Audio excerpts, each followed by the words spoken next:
It's one of the most visited palaces in the world, but there's more here than gold ceilings and manicured gardens. This is the Palace of Versailles, a place where power, beauty, and history collided. A kingdom stage, a royal obsession, a mirror of power, and its downfall. But behind the glamour lie stories of court rituals, artistic ambition, political strategy, and lives lived in the shadow of gold. This video reveals how Versailles shaped French culture, survived centuries of revolution and war, and why it now stands as a UNESCO.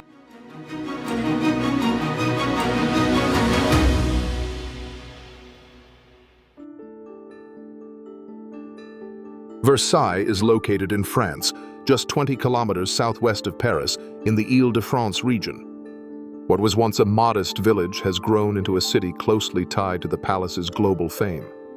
For international travelers, Paris offers two main airports, Charles de Gaulle and Orly, both within reasonable distance from Versailles.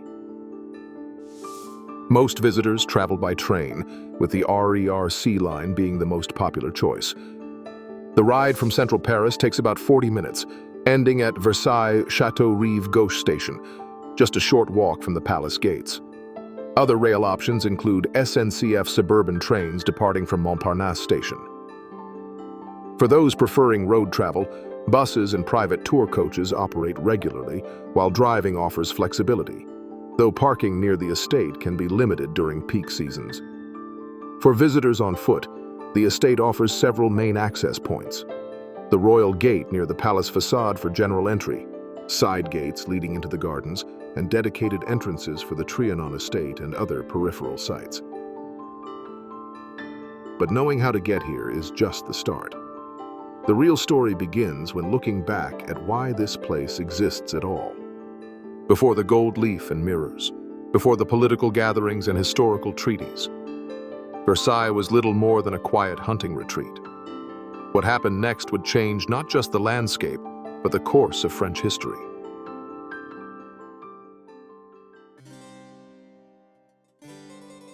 Long before it became the symbol of royal grandeur, the land of Versailles was little more than a patch of marshes, forests, and small farms. The earliest known mention of the village dates back to 1038 in a document from the Abbey of Saint-Père de Chartres. For centuries, it remained a quiet and unremarkable place, until the 17th century, when a king's hunting habits would alter its destiny forever.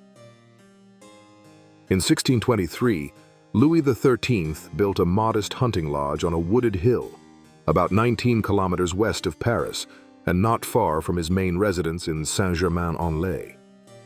The structure was practical and simple, designed for short stays during hunts. But he quickly became fond of the area. A year later, he commissioned architect Philibert Leroy to replace the lodge with a more permanent brick and stone chateau, topped with a slate roof. By 1632, after acquiring full ownership of the land from the Gondi family, Louis XIII began expanding the building, creating the foundation of what would later become Versailles. The transformation accelerated under Louis XIV. Inheriting the throne in 1643, the Sun King saw Versailles as more than a retreat. Beginning in 1661, he launched a sweeping project to remake it into the seat of royal power. Louis Levaux, the chief architect, and André Lenotre, the visionary behind the gardens, led the charge. At first, construction focused on landscaping and new wings for service quarters. But by 1668, after France's victory in the War of Devolution, Louis made a decision that changed everything. Versailles would no longer be just a chateau, it would become a royal palace. From 1668 to 1671, Levaux enveloped the original structure on three sides, a technique known as l'enveloppe. Soon after, François d'Orbay added new pavilions for administrative staff and connected the service wings to the main building. As the government and court began relocating to Versailles, officially completed in 1682 after the Treaty of Nijmegen, the project intensified. Thousands of workers labored to bring the king's vision to life. By 1685, the workforce had swelled to more than 36,000 people. Jules Hardouin Mansart succeeded Lavaux and added defining features: the south and north wings, the Grande Commune for staff, and the massive stables known as the Grande and Petite Écurie. Inside, the layout reflected strict spatial hierarchy. The king's state apartment occupied the north side, the queen's apartment the south. The west wing housed a grand terrace, later replaced by the now famous Hall of Mirrors. Even the ground floor had designated spaces: royal baths, apartments for the king's brother, and lodgings for royal children. The architecture reinforced power through order. By mandating that nobles spend part of the year at Versailles, Louis XIV kept the aristocracy within reach, under watch, and far from regional power bases. After years of witnessing internal instability, including the Fronde civil wars during his youth, the king understood the dangers of a restless and independent nobility. By moving the royal court to Versailles, he could physically and psychologically distance the nobility from Paris, France's traditional political hotspot and a center for unrest. At Versailles, nobles were drawn into a daily routine of ceremonies, rituals, and constant competition for royal favor. This reduced their ability to organize opposition or build independent power bases. The palace became not just a residence, but a carefully designed political tool, where social hierarchy was visible in every room, and access to the king became both a privilege and a form of control. Construction climaxed between the years 1701 and 1710, focused on the royal chapel, designed by Mansart and completed by Robert de Cotte. With its completion in 1710, most major works halted. Versailles, as a project, had reached its monumental form. Louis XV, crowned as a child in 1715, left the palace during his early years under the regency of Philippe II, the Duke of Orléans. But by the 1730s, he returned and made Versailles more intimate.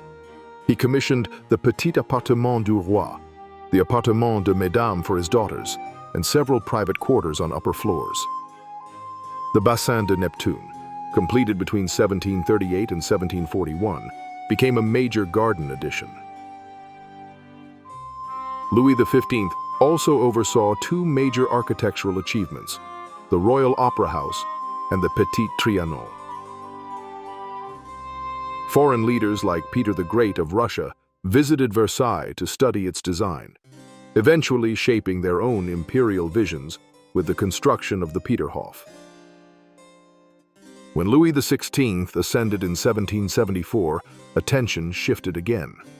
Marie Antoinette, his wife, soon made her mark, retreating to the Petit Trianon and later commissioning the Queen's Hamlet, a rustic village meant to mimic pastoral life. But while court life played out in golden salons, revolution brewed in the streets. The royal family learned of the storming of the Bastille on July 14, 1789, while still at Versailles. Just months later, on October 5th, a crowd, mostly women protesting bread shortages, marched from Paris, stormed the gates, and forced the king and queen to return with them the next day. The palace was closed, and the monarchy's presence in Versailles ended. In 1792, the revolutionary government ordered the transfer of the palace's artworks to the Louvre. The 19th century brought new chapters, but no kings would ever live in Versailles again. Napoleon considered it, but the cost was prohibitive. He did restore the Grand Trianon in 1810 as a spring residence. Louis XVIII, born at Versailles, tried to renovate parts of the old apartments and demolished one section of the Cour Royale to improve symmetry. But it was Louis Philippe who gave the site its next identity. In 1833, he launched the Museum of the History of France, inaugurated in 1837 to showcase national pride. The palace changed from royal residence to historical symbol. The military didn't stay away. During the Franco-Prussian War, German forces occupied the palace.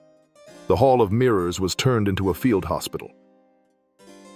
Then, in 1871, Versailles became the command center for France during the suppression of the Paris Commune. Restoration efforts began quietly in 1892 under Pierre de Nolac, but 2 world wars would stall and damage much of the progress. In World War I, the palace wasn't directly involved in military action, but it became a powerful diplomatic stage. The Hall of Mirrors, already a symbol of French monarchy and European politics, was chosen as the site for signing the Treaty of Versailles in 1919. The event cemented Versailles' place not just in French history, but in global affairs. World War II brought a different kind of threat. As Nazi forces advanced into France in 1940, concerns about the safety of the palace and its collections grew. Precious artworks and artifacts were evacuated and stored in safer locations across the country. The German occupation didn't turn Versailles into a military base, but like many cultural sites in France, it remained vulnerable. Maintenance and conservation were nearly impossible during these years, and some sections of the palace fell into neglect. After the war, Versailles faced significant challenges: damaged structures, years of deferred restoration, and limited funding for repairs.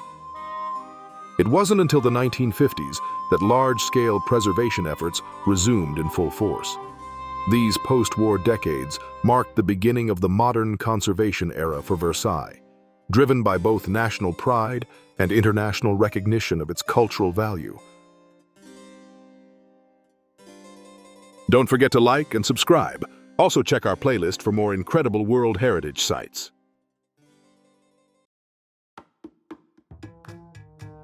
Versailles isn't just about gold and grandeur. It's about scale, rhythm, and discovery. The estate is massive, and visiting it means moving through spaces that shift in tone and texture. From royal chambers to quiet lakesides, each corner offers something new. Most visitors start at the palace itself, where the Hall of Mirrors still steals the spotlight. Light floods in through towering windows, bouncing off 357 mirrors that once reflected the power of the monarchy. The king's apartments, the royal chapel, and the gallery of great battles each tell a different part of the story, whether it's the rituals of daily life or the weight of French military history.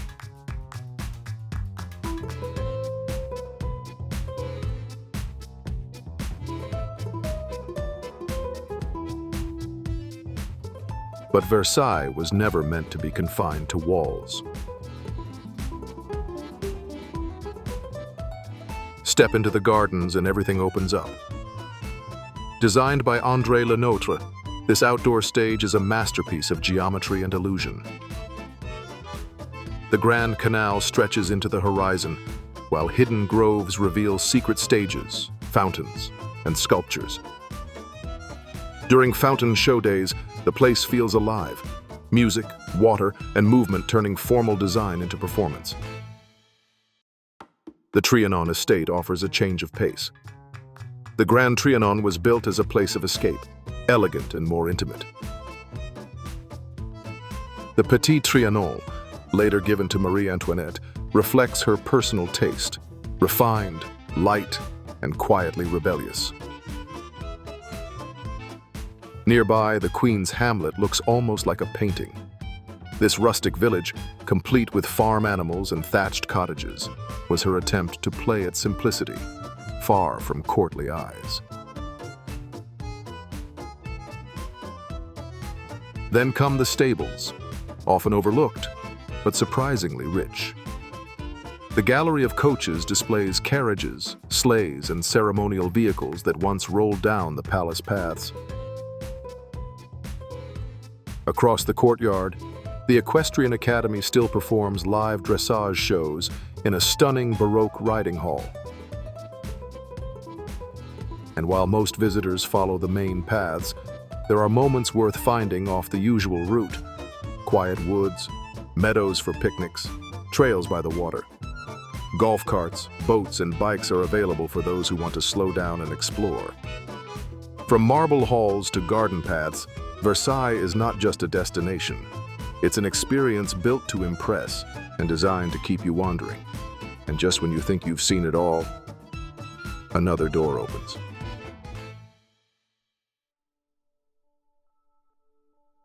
In 1979, Versailles was added to the UNESCO World Heritage List.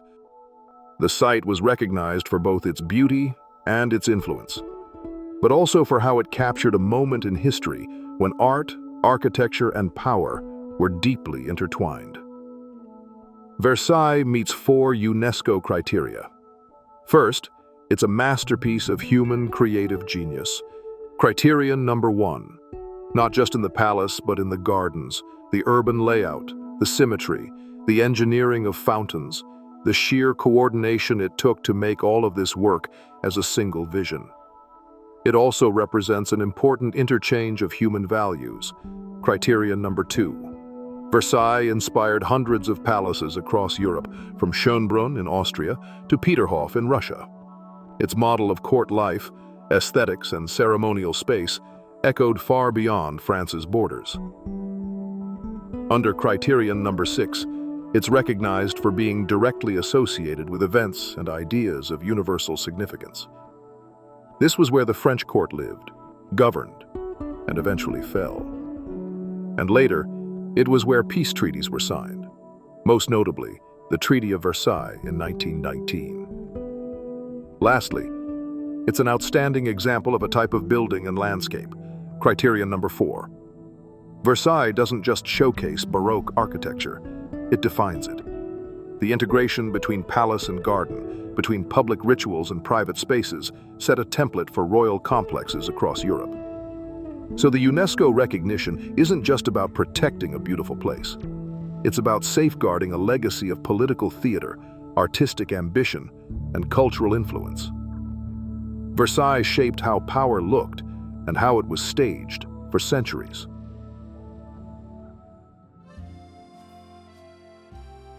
Versailles is more than just a palace. It's a place where history, politics, art, and human ambition all left their mark. But now it's time to hear from others. Have you ever visited Versailles? What part fascinated you the most? The Hall of Mirrors, the gardens, the royal apartments? Share your thoughts in the comments.